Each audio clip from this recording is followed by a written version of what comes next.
Hi, all. Good morning, and thank you for being here. If you're actually here with me, and I'm not just here with myself. Happy Saturday. I can't believe it's already Saturday. I've seemingly lost a couple days, and in my defense, it's because I have just come off of food poisoning.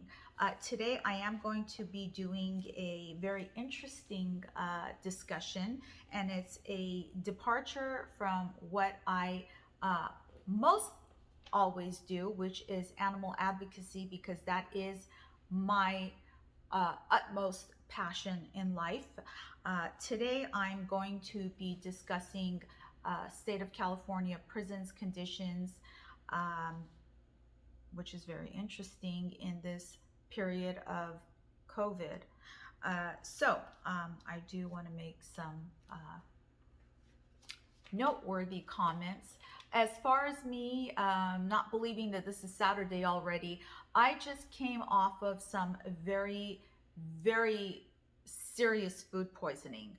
And the last two videos that I made and uploaded on here, my channel from TikTok, those two dancing videos, they were just for fun, obviously, were when I first got back from the hospital. So the food poisoning crept up on me last week, and it was horrible. And if you've never had it, good. It's not something you want to have. And if you have had it, then you know what it's all about and how it feels. I am not dramatic.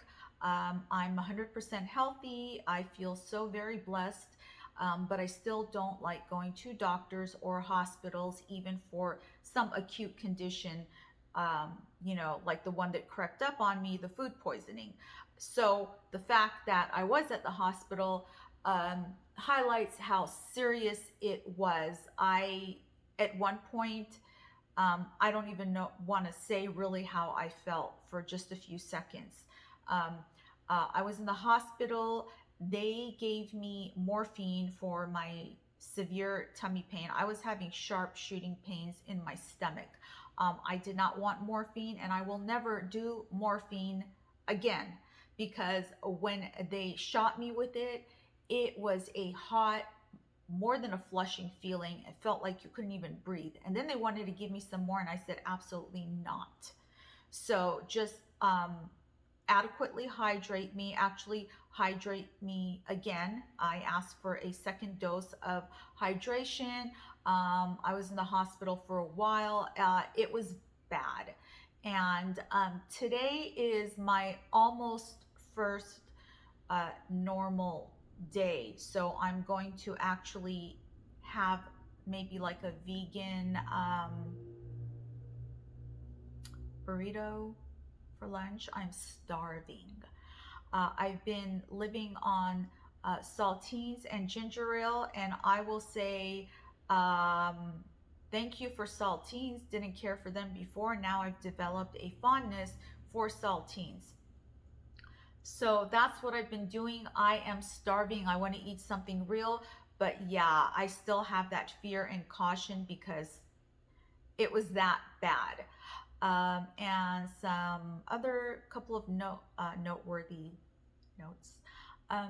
Sometimes I get emails on my vlogs, and when I do get the occasional emails that are back to back, and I am asked by different people, what am I wearing?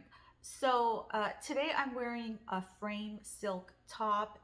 It is really, there's another heat wave here. The heat waves come and go, but it is stifling hot. So this is very forgiving. It's thin, tissue thin, but not transparent. I love this top. It's the first time I'm wearing it since I bought it, I think.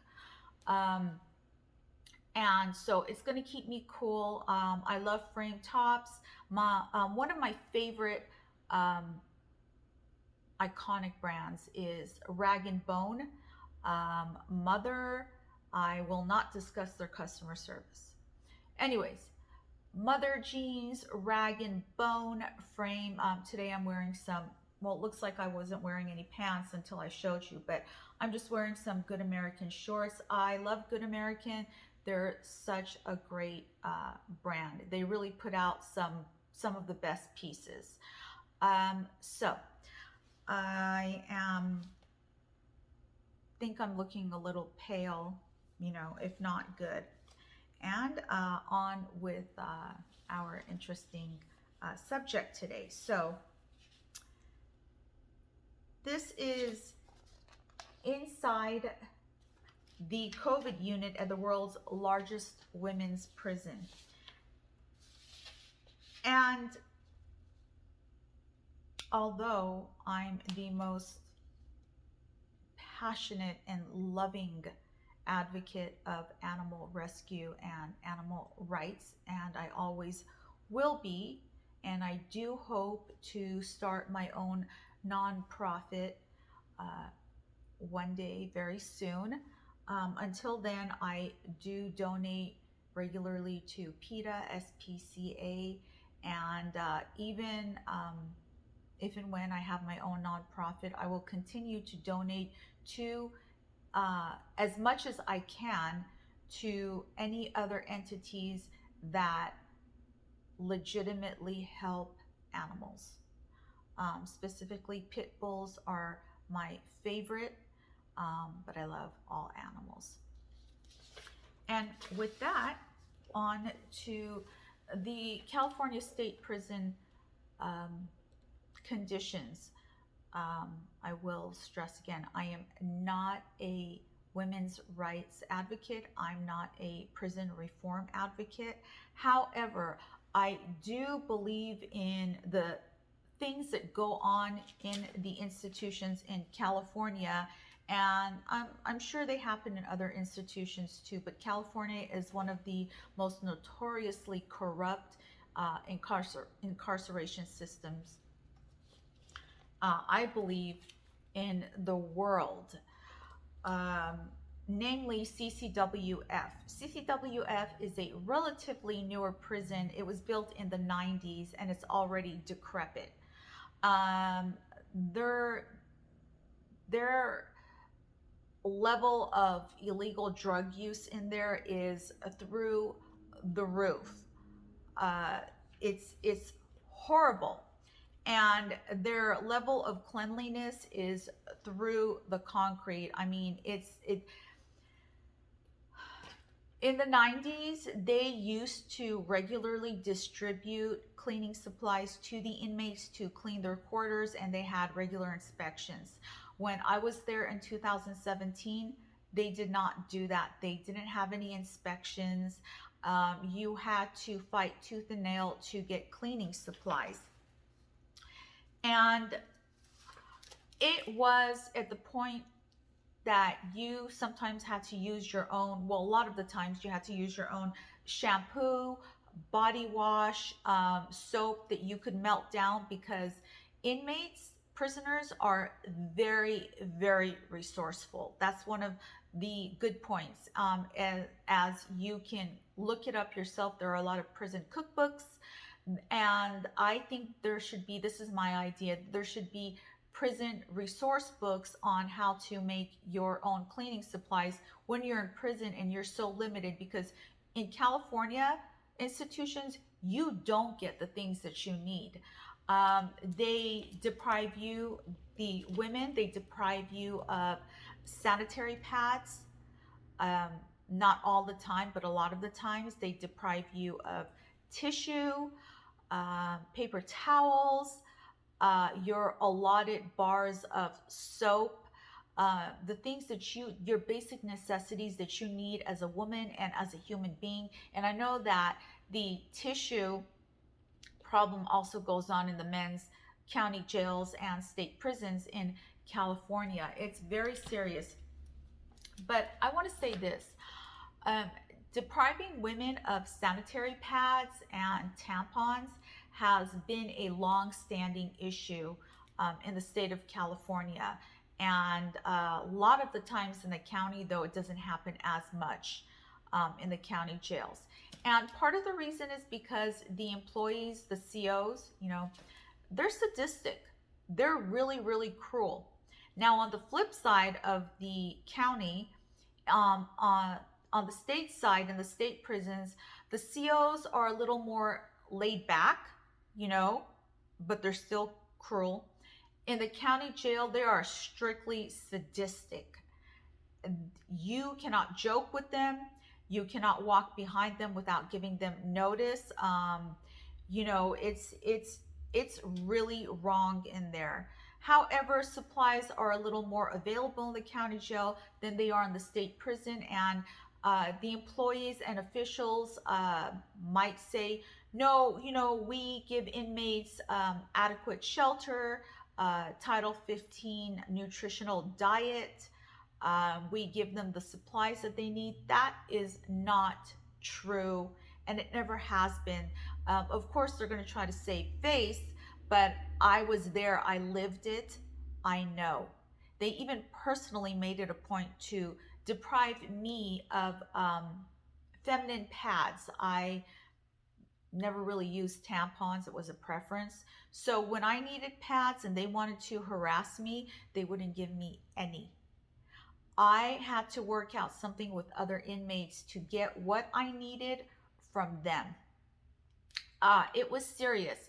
When I was in lockdown in prison, and I mentioned it in previous vlogs about how I got to the point where I needed to defend myself, and I actually stabbed another inmate and I caught a case for it.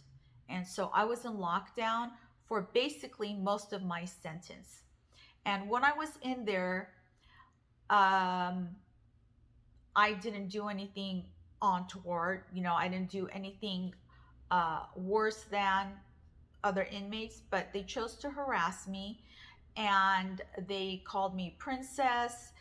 They made up nicknames like that for me, and they made it a point to deprive me of pads, tissue. I shopped regularly, so thankfully I had soap and shampoo, and what I would do is I would hoard it.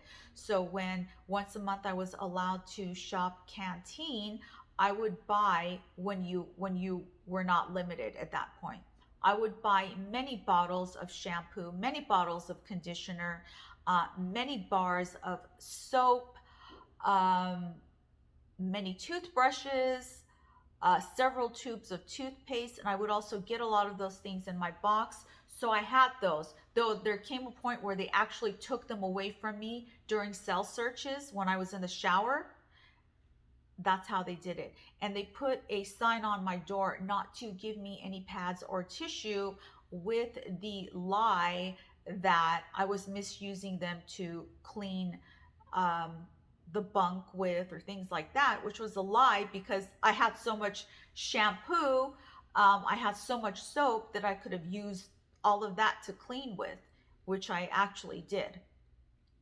But they can do this, and they do it to inmates on a regular basis. When I was there in 2017 in Unit 503, which is what this very interesting article is about. Even then, when there was no talk of COVID, it was not going on at that time, it was not an issue, there were no acute conditions going around, they did not supply you with the cleaning supplies that you needed. And I say you as a general term. We didn't have the things we needed. We regularly used, when we could get them, feminine pads. We'd unfold them because they come folded up in single packages. We would unfold them, wet them, pour our own shampoo or body wash on them, and the occasional little bit of disinfectant we could get or we had to steal, you know, and hide as contraband, we would use those things to clean the phones with, when we were able to use the phones, because 503 was strictly a reception unit at the time, and you generally don't get to have phone calls. You don't get to use the phone unless you get, you know, maybe some special favor, or there's a nicer than average CO there who will let the inmates use the phone. So we'd have to clean off the phones, clean off the stainless steel tables, the benches and the stools, Stainless steel over there takes on a whole new meaning because it doesn't indicate cleanliness or sterility. Those tables and chairs were always stained and dirty, and they had like grease and everything on them from previous inmates. And we had to clean these things ourselves. It was up to us to be as resourceful as possible. So imagine how much worse it is now, during the time of COVID, and now they're using 503, well, 503, Unit 503, as um, as a temporary headquarters for the inmates who have and not necessarily have not been affected by COVID. There's one inmate in particular who I read about, inmate Ortega, and she's talking about what's going on in there, that she had not tested positive, yet they put her in there because she had been exposed to COVID. So they housed her in 503 with inmates who are infected with COVID 19, which is contradictory, and it's possibly life threatening, and still not supplying her and the other inmates with the adequate items and products they need to clean with. The showers in there have always been littered. They have inmate workers and volunteers, inmate volunteers, but the showers have always been littered and filthy with used pads, used skivvies of bar soap, um, built up old shampoo.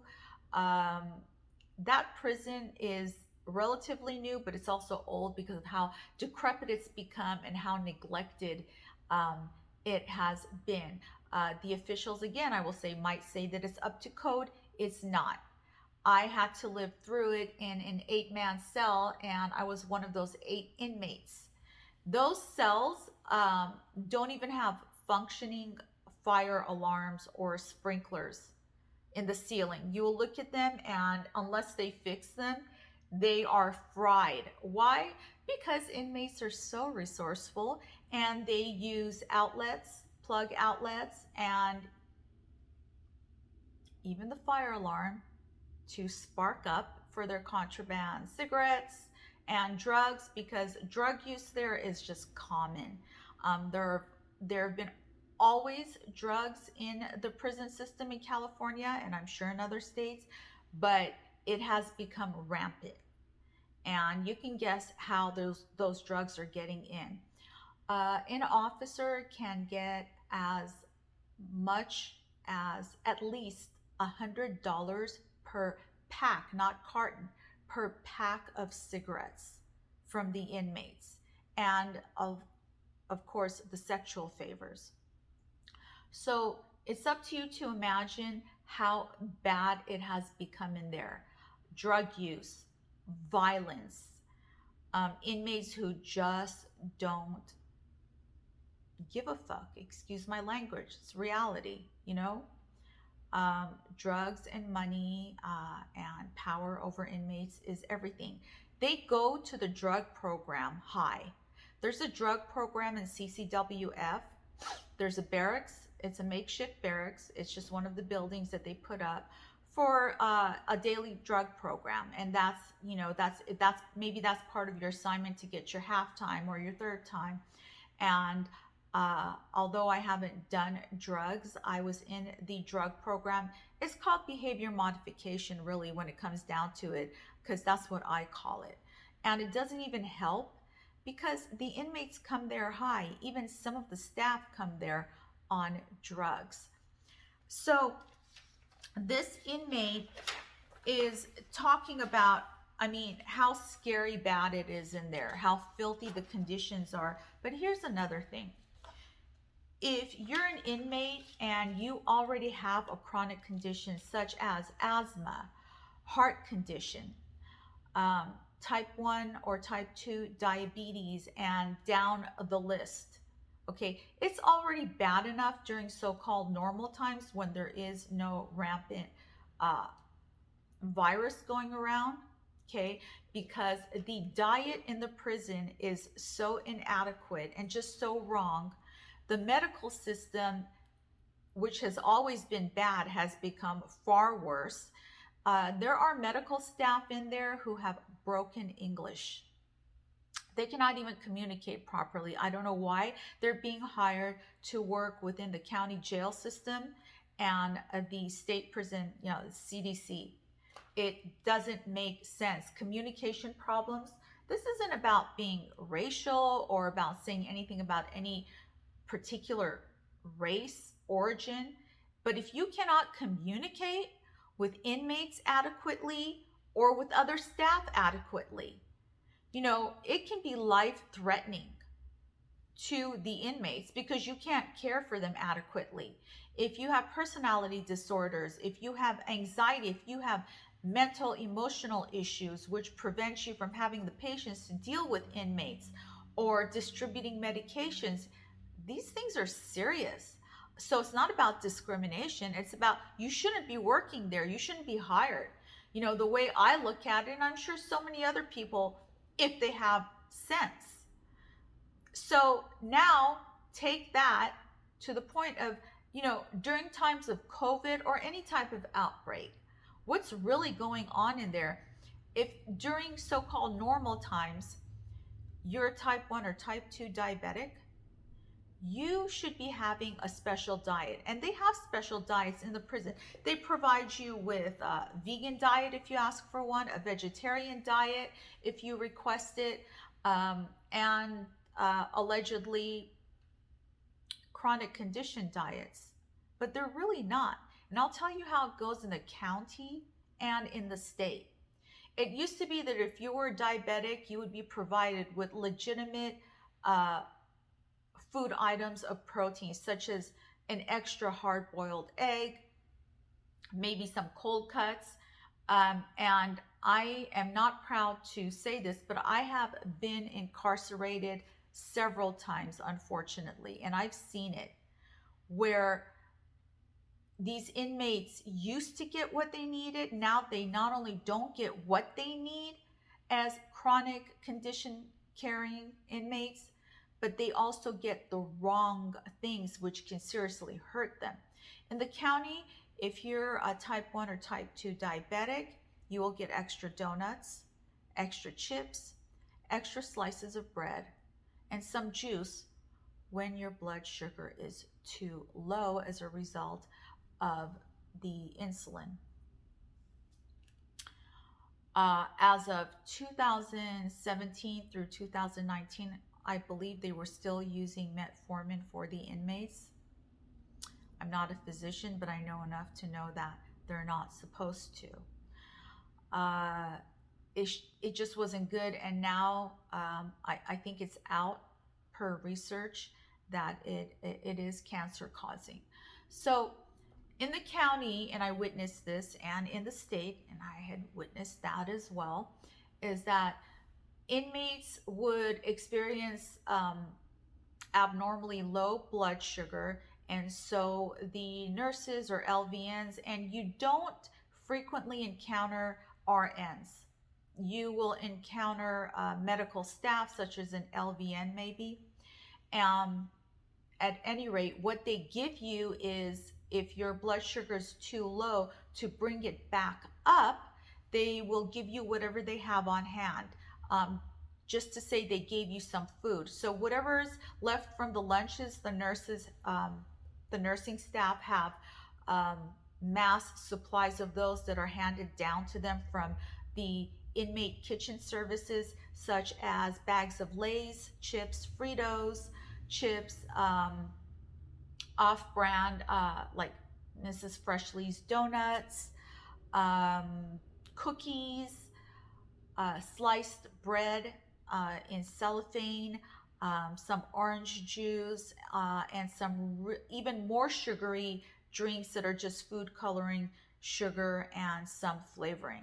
That's what they give the inmates, when they should be giving them maybe a hard-boiled egg or some cold cuts, which is actually bologna. And in all my times that I've been incarcerated, I've never once touched the cold cuts, and I never would. And I get hungry a lot, and I subsided on peanut butter. And surprisingly, I still love peanut butter at home. So I can't explain it, but instead of getting sick of it, I love peanut butter. But yeah, I survived on peanut butter sandwiches there. You know, a lot of starch. The peanut butter there is more sugar than protein, so that basically cancels out the protein benefits. You get pouches of peanut butter in both the county and state, and it's mostly oil and sugar. So the little bit of protein is drowned out by the bad um, points of it. But it's what you have and you survive however way you have to. You can buy tuna off of the commissary and canteen, respectively, but there's a spending limit. So the thing is that if you want to spend most of your money on the tuna, they have ham. I don't touch pork products. I don't even eat meat. So the tuna can run as much as 5.50 per pouch, and it's like you might get half of a sandwich out of that one pouch. So yeah, there's a lot of give and take there. And that's what I want to say is going on. I believe there is another YouTuber, Jessica Kent, who talks about the prison conditions for women and the inadequacy of the feminine hygiene products, and she's absolutely right. I believe she's talking about her state, which is not California, but that absolutely goes on in other states, but most of all in California. I agree with her 100%. And it's a serious issue because women and men should have adequate supplies for what they need. And for those who are self righteous enough to say, well, you know what? If you can't do the time, don't do the crime. Prison is not a hotel, it's not supposed to be comfortable. And you know what? I agree. But it's not always that cut and dry. You know, I've been arrested several times. I've been incarcerated several times. I've been in these institutions. Um, I take personal accountability. I believe in personal accountability, but you don't know everybody's circumstances. I know there are some very heinous crimes. I have been incarcerated for, I believe it's called white collar. I've stolen credit cards and I've used them to buy petty things. I was dysfunctional. I had an upbringing by very bad parents. I was a dysfunctional child, and it took me a long time to learn about personality disorders, which is what my parents were and my mother is. And there's no forgiveness for that because they will never change. They only become worse. And to also learn about myself and my own dysfunction, and I'm still learning. It's a process, it's a road, it's a journey. So people who are incarcerated prisoners, not everybody is on the same level. There are degrees, there are variations, and you have to keep those things in mind.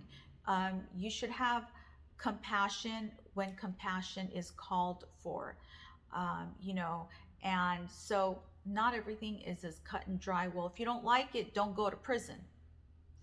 I didn't go to prison, I was sent there um, as a result of my fault.